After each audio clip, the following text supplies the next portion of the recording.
একটা ছেলে নাকি কোনো এক মেয়ের ভিডিও ছবি তুলেছে, সেটা নিয়ে একটু উত্তেজনা আছে। আমরা সেই ছেলেটাকে আইডেন্টিফাই করার চেষ্টা করছি। আইডেন্টিফাই করতে গেলে আমরা যথাযথ ব্যবস্থা নেব। ঠিক আছে, আমরা ক্যামেরা চেক করে দেখার চেষ্টা করছি ওই ছেলেটা কে এবং তাকে চিহ্নিত করা যায় কি। মেয়েটা কে ছিল? বাইরের কোনো একটা মেয়ে, আমি তো যাই না, আমি তো ভেতরে, ওরা এসে যেটা বললো আর কি। আমাদের ক্যাম্পাসেরই হয়তো হবে মেয়েটা। উত্তেজনা আপনি কি বলবেন যে এখন উত্তেজনা একদম কমে গেছে? না, এখন মোটামুটি একটা আমরা বোঝা পড়ে আসছি যে আমরা ওই ফুটেজটা দেখবো, দেখে তাকে চিহ্নিত করার চেষ্টা করবো। চিহ্নিত করতে পারলে আমরা যথাযথ ব্যবস্থা নেব। আপনারা এখান থেকে জামায়াতের শীর্ষ নেতাদের যাদেরকে ফাঁসি দেওয়া হয়েছিল বিগত আওয়ামী লীগ সরকারের সময়, তাদের ছবি এখান থেকে সরানোর একটা ব্যাপার ছিল, সেটা আপনারা নিজেরা সরিয়েছেন কিনা বা এখানে শিবির আপনাদের সরানোর পরে কিছু বলেছে কিনা? তাদের আমরা যখন খবর পেয়েছি, খবর পাওয়ার সাথে সাথে আমরা আয়োজকদের বলেছি যে এই ছবিটা সরাতে হবে, কারণ এটা নিয়ে উত্তেজনা তৈরি হচ্ছে। এবং আমরা এটা বলার সাথে সাথেই আমরা আবার আমাদের সহকারী প্রক্টর এবং একটা টিম পাঠিয়েছি, ওনারা সেটা সরিয়েছেন, আয়োজকরা সহায়তা করেছেন। সেখানে শিবির কি সম্মতি দিয়েছিল? শিবির সহায়তা করেছে। কেন সম্মতি দিয়েছে, মানে তারা কি?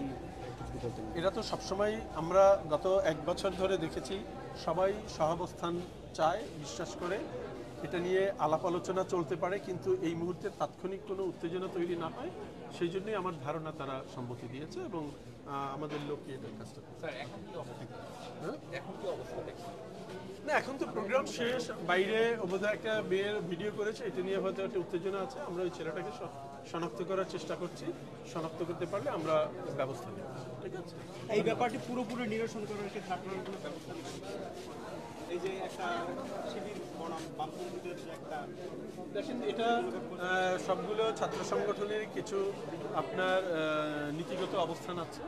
সেই অবস্থানগুলো সবাই সবসময় তার যার অবস্থানে আছে এবং তারা এই অবস্থানে থেকেই সহাবস্থানমূলকভাবে পারস্পরিক প্রোগ্রাম করছে।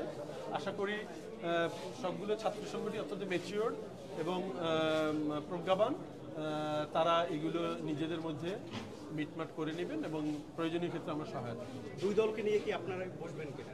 প্রয়োজন হলে বসবো, আজকে যদি প্রয়োজন হয়। আজকে বসার সম্ভাবনা নেই, কারণ আজকে আমাদের বড় প্রোগ্রাম আছে। প্রয়োজন হলে আমরা বলবো। আমরা সবসময় কথা বলি সব সংগঠনের সাথে, যে এটা আমাদের নিয়মিত কাজ।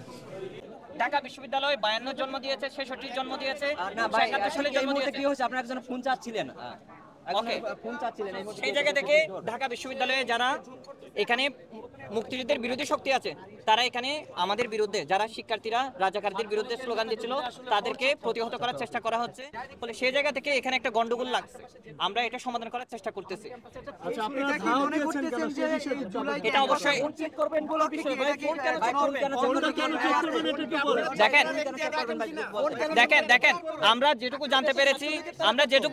দেখেন আমরা যেটুকু জানতে পেরেছি, সে নারীদেরকে জুম করে ভিডিও করতেছে, অর্থাৎ নারীকে নিপীড়ন করতেছে। তো সেই জায়গা থেকে আপনারা এটার পক্ষপাতী হতে পারেন না, একজন নারী নিপীড়কের পক্ষ আপনারা নিতে পারেন না।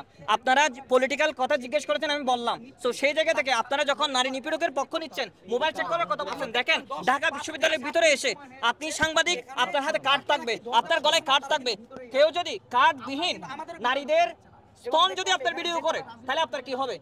এই যে ছেলেটাকে দৌড়ানি দেওয়া হচ্ছে, ধরার চেষ্টা করা হচ্ছে, সেই ছেলেটা একজন নারী নিপীড়ক। তো আমরা তার পিছু ছিলাম।